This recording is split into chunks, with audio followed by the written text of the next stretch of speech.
Hari ini kita akan lihat satu soalan pengiraan. Baik, soalan ini kalau tak pernah belajar pemikiran matematik memang sangat susah. Sebenarnya, ia sangat mudah. Baik, mari kita tengok. Diketahui A tolak B sama dengan 150, jadi A tambah 38, kemudian bahagi dengan B tambah 38 sama dengan 4. Cari nilai A dan B masing-masing. Bila kita nampak operasi bahagi, kita kena kaitkan dengan konsep pecahan.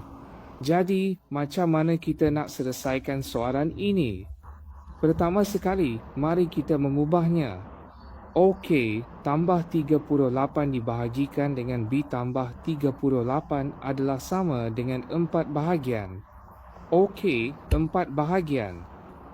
Baik, ini memang betul.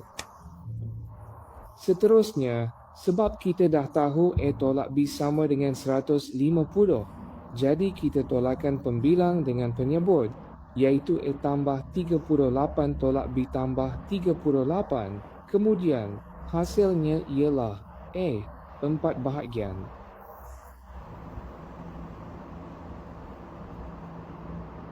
Empat bahagian tolak satu bahagian. Baik, pembilang ada 4 bahagian, jadi penyebut ada 1 bahagian. Baik, bila kita permudahkan, kita akan dapat 3 bahagian sama dengan 3 bahagian.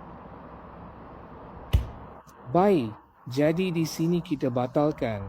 Kita dapat A tolak B sama dengan 3 bahagian.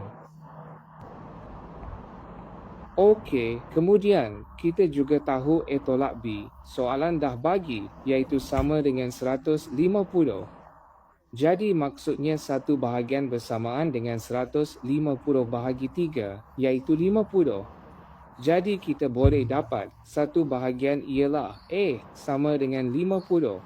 Baik, jadi kita tahu, kita tengok sini ya, B tambah 38 adalah sama dengan satu bahagian. Jadi kita tahu B tambah 38 sama dengan 50. Okey, jadi dengan itu, kita boleh dapat B sama dengan 50 tolak 38, iaitu 12. Baik, kita dah dapat jawapannya. Bila dah dapat B, A pula sangat mudah, sebab A tolak B sama dengan 150.